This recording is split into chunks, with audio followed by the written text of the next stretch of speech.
পরে নির্বাচন তো একটা সরকারের অধীনেই হবে, একটা নির্বাচিত সরকারের অধীনেই হবে, একটা গণতান্ত্রিক সরকারের অধীনে হবে। তাহলে আমি যে সিস্টেমটা ঠিক করি, তাহলে নির্বাচিত সরকারের অধীনে হোক আর যার অধীনেই হোক, তাহলে সে ঠিকভাবে চলবে। এইটা নিয়ে তো বিতর্ক করার কিছু নেই।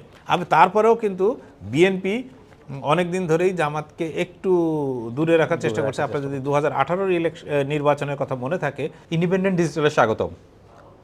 5 আগস্ট রাজনৈতিক পট পরিবর্তনের পর, অর্থাৎ আওয়ামী লীগ সরকারের পতনের পর দায়িত্ব নেয় অন্তর্বর্তী সরকার। অন্তর্বর্তী সরকার দায়িত্ব নেওয়ার পর দুটো বিষয় নিয়ে খুব বেশি আলোচনা হয়, একটি সংস্কার, একটি নির্বাচন। সরকার তরফ থেকে বলা হচ্ছে আগে সংস্কার করা হবে, এরপরে নির্বাচন। ওদিকে বিএনপি সহ অন্যান্য দল, বেশ কয়েকটি দল চাচ্ছে যে নির্বাচনটা আগে হয়ে যাক। এই নির্বাচন নিয়ে এখন আলোচনা খুব বেশি, এবং এই আলোচনা বেশি তুঙ্গে উঠেছে একটি আলোচনা থেকে যে আগে স্থানীয় সরকার নির্বাচন হবে না জাতীয় নির্বাচন হবে। এ নিয়ে আমার সঙ্গে আছেন জ্যেষ্ঠ সাংবাদিক সেলিম খান, আমি সঙ্গে আছি সুপ্রিয় শিকদার। সেলিম খান, যেটি নিয়ে আলোচনার কথা বলা হচ্ছিল যে খুবই আলোচিত হচ্ছে যে স্থানীয় সরকার নির্বাচন আগে নাকি জাতীয় নির্বাচন আগে, এই যে আলোচনাটা এটি আসলে কেন আসলো হঠাৎ করে? এটি আসলে হঠাৎ করে আসেনি, আসলে নির্বাচনটা নিয়েই কিন্তু আপনি যেটা শুরুতেই বলছিলেন যে 5 আগস্ট পর্যন্ত যে সরকার এই দেশে ছিল, সেখানে কিন্তু বড় অভিযোগ যে বিগত 3টে ইলেকশন একেবারেই মানে কি বলবো, কারচুপির ইলেকশন বলি বা অনিয়মের ইলেকশন বলি, যেটা করাটা কোনো দেশের মানুষ কোনো লোকই মানতে পারেনি, রাজনৈতিক দলগুলো মানতে পারেনি। ফলে স্বাভাবিকভাবেই সেই সরকারের যখন পতন ঘটে, তখন কিন্তু রাজনৈতিক দলগুলোর কাছে প্রথম চাওয়াই ছিল যে দেশে একটা সুষ্ঠু সাধারণ নির্বাচন হবে, যেখানে মানুষও মনে করতো যে সে তার ভোটাধিকার প্রয়োগ করতে পারবে, সে তার অধিকার প্রয়োগ করতে পারবে।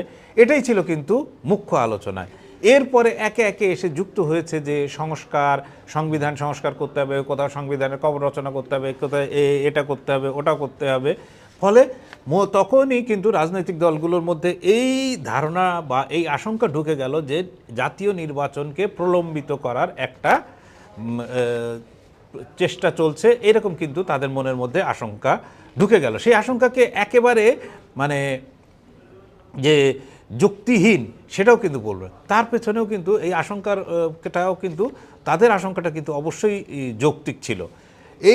এই কারণে কিন্তু আপনি ধরেন প্রায় গত 16ই ডিসেম্বর এক প্রকার মানে কেউই জানতেন না, 16ই ডিসেম্বর সকাল 10টায় হঠাৎ করে প্রধান উপদেষ্টা জাতির উদ্দেশ্যে ভাষণ দিলেন, এবং জাতির উদ্দেশ্যে ভাষণ দিয়ে সেই ভাষণে কিন্তু মুখ্য ছিল যে তিনি একটা নির্বাচনী রোডম্যাপ না বলে একটা রূপরেখা, মানে মোটা দাগে একটা রূপরেখা দিলেন।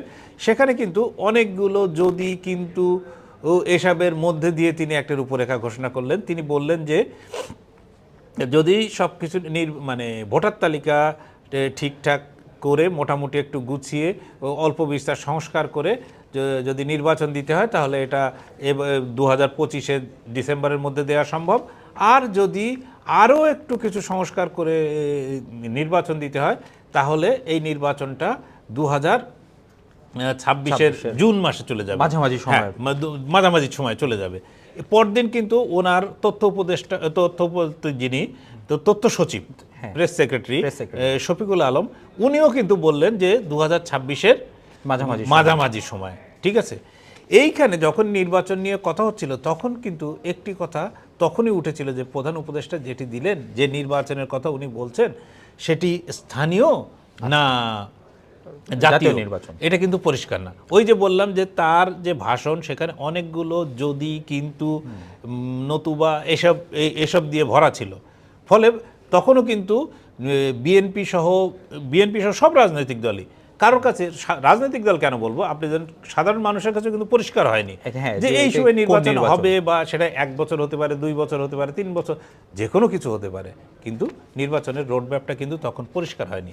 এরই মধ্যে গত 8 জানুয়ারি 2025, মানে এই গত 8 জানুয়ারি, এই কয়েকদিন আগে তিনি একজনের সঙ্গে সাক্ষাৎকারে, একজন বিশিষ্ট ব্যক্তি যিনি ইউরোপ থেকে এসেছেন, তার সঙ্গে সাক্ষাৎকারের সময় বললেন যে জাতীয় নির্বাচনের পাশাপাশি স্থানীয় সরকারেরও নির্বাচনের জন্য প্রস্তুতি নেওয়া হচ্ছে। আচ্ছা, তখন থেকেই কিন্তু এই বিতর্কটা উস্কে আরো মানে বেগবান হলো, আগুনে ঘি ঢালার মতন মানে অবস্থা। হ্যাঁ, আরো বিতর্কটা বেগবান হলো যে তাহলে কি আগে স্থানীয় সরকার নির্বাচন না আগে জাতীয় নির্বাচন। আচ্ছা। এই এর মধ্যেই কিন্তু এখনো ঘুরপাক খাচ্ছে যে জাতীয় নির্বাচন না স্থানীয় সরকার নির্বাচন। আচ্ছা, সেলিম খান, আপনি দীর্ঘদিন ধরে সাংবাদিকতা করেন, আপনার কাছে অনেক তথ্যও থাকে। আসলে কি মনে হয় সরকার কি ভাবছে এই মুহূর্তে, আসলে কোনটা আগে করবেন তারা? দেখুন, সরকারের প্রথম ভাবনা হচ্ছে যে নিশ্চয়ই তারা স্থানীয় সরকার নির্বাচন করে মাঠের যে একটা যাচাই বাছাই সেটা করে দেখার চেষ্টা করতে পারেন। আচ্ছা, এটা তাদের সরকার তো এখানে সরকারের চেয়ে বলতে হবে যে সরকারের যারা এখনো পর্যন্ত সমর্থন করছেন বেশ কিছু রাজনৈতিক দল, সেটা বিএনপি, জামাতে ইসলামী, অন্যান্য বাম ধারা বা আরও কিছু যে নাগরিক ঐক্য সহ বিভিন্ন রাজনৈতিক দল, তারা সমর্থন করছে। এখানে বৈষম্য বিরোধী যে ছাত্র আন্দোলন, তাদের নেতারা পুরোপুরি সমর্থন করছেন। তাদের 3 জন এই সরকারের উপদেষ্টা হিসাবে আছেন। ফলে এখানে কিন্তু এক একজনের চাহিদা এক এক রকম। আপনি সরকারের চাহিদা বলে কিছু আছে বলে অন্তত আমার আপাতত দৃষ্টিতে মনে হয় না।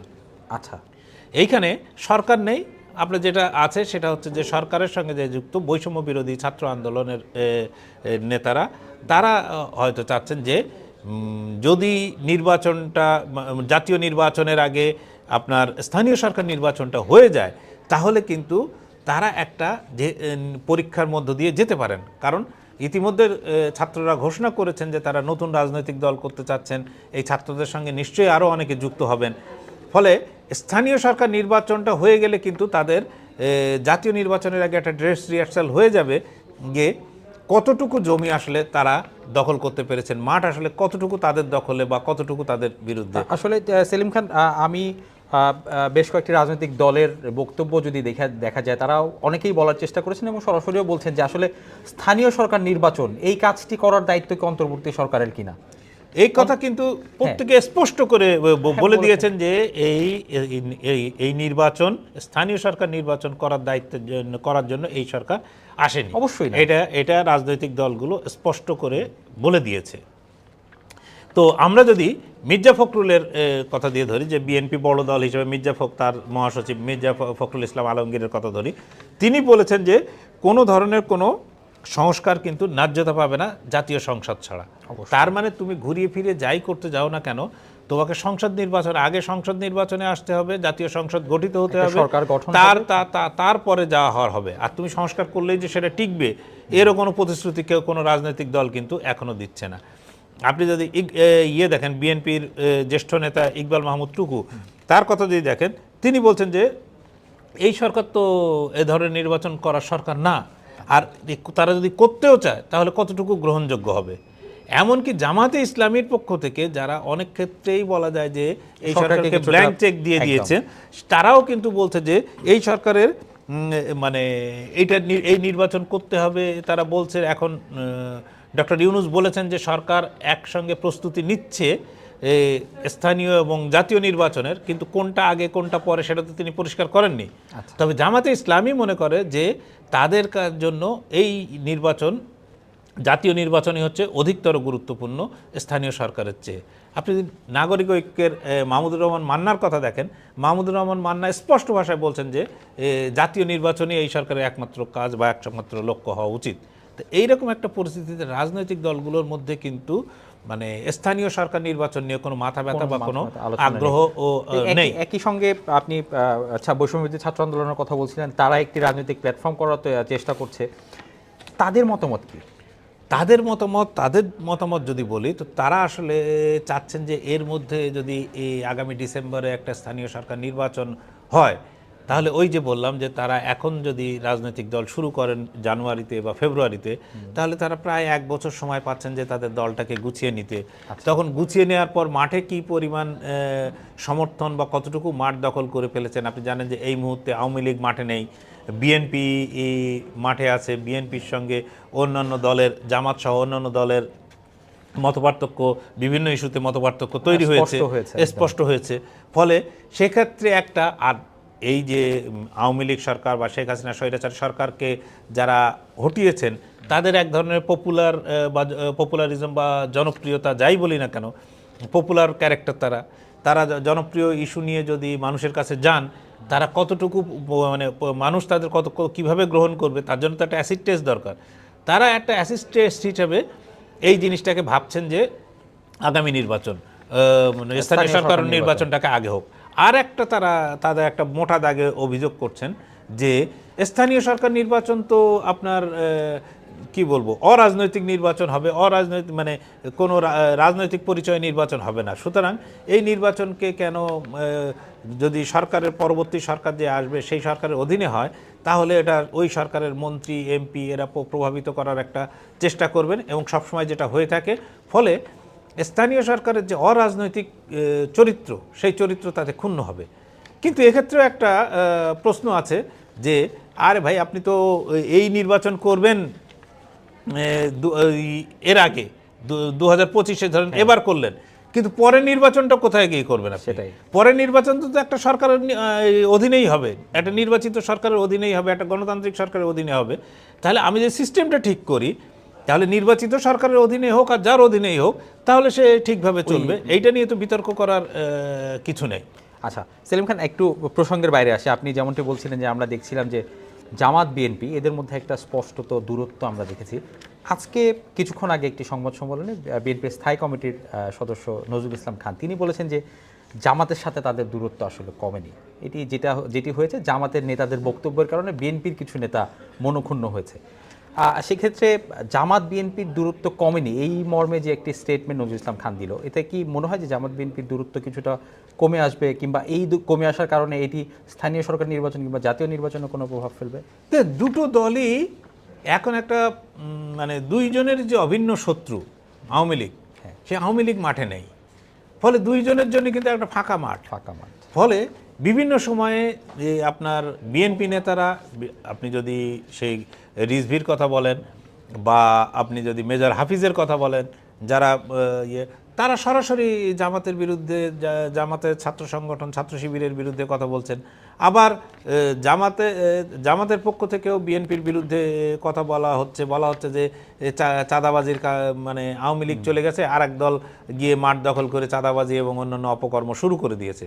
ফলে এটা কিন্তু তারা এই কারণেই করতে পারছে যে দুই দলের মধ্যে এই যে একটা সংঘাতের পরিবেশ তৈরি হয়েছে, এটা কিন্তু তাদের যে অভিন্ন শত্রু ছিল সেই অভিন্ন শত্রুর অনুপস্থিতির কারণে কিন্তু এই ধরনের একটা পরিবেশ পরিস্থিতি তৈরি হয়েছে। নাহলে দেখতেন যদি এখানে যদি আওয়ামী লীগের একটা সরব উপস্থিতি থাকতো, তাহলে কিন্তু আবার দুইজন গলায় গলায় ইয়ে হতেন। তারপরেও কিন্তু বিএনপি অনেক দিন ধরেই জামাতকে একটু দূরে রাখার চেষ্টা করছে। আপনার যদি 2018-র নির্বাচনের কথা মনে থাকে, তখন কিন্তু তাদের সঙ্গে কিন্তু যেটা কামাল হোসেনের নেতৃত্বে একটা জোট করে বিএনপি নির্বাচনে গিয়েছিল, সেখানে কিন্তু জামাতকে তারা নেয়নি সাথে, এবং জামাতের কিছু কিছু প্রার্থী অবশ্য বিএনপির প্রতীকে নির্বাচন করেছিলেন। তো এইরকম একটা ইয়েতে এখন মানে এই মুহূর্তে রাজনৈতিক পরিস্থিতি এতটাই মানে ফ্লুইড, যেটা বলি যে কি হবে, মানে এটা বায়বীয় অবস্থার মধ্যে আছে, যে এটা বোঝা বা বলা খুবই শক্ত, প্রেডিক্ট করাও খুবই শক্ত যে আগামী দিনে কি হবে। যদি এখানে আওয়ামী লীগ মঞ্চে ফিরে আসে তাহলে এক ধরনের, যদি তারা না থাকে তারা আর এক ধরনের।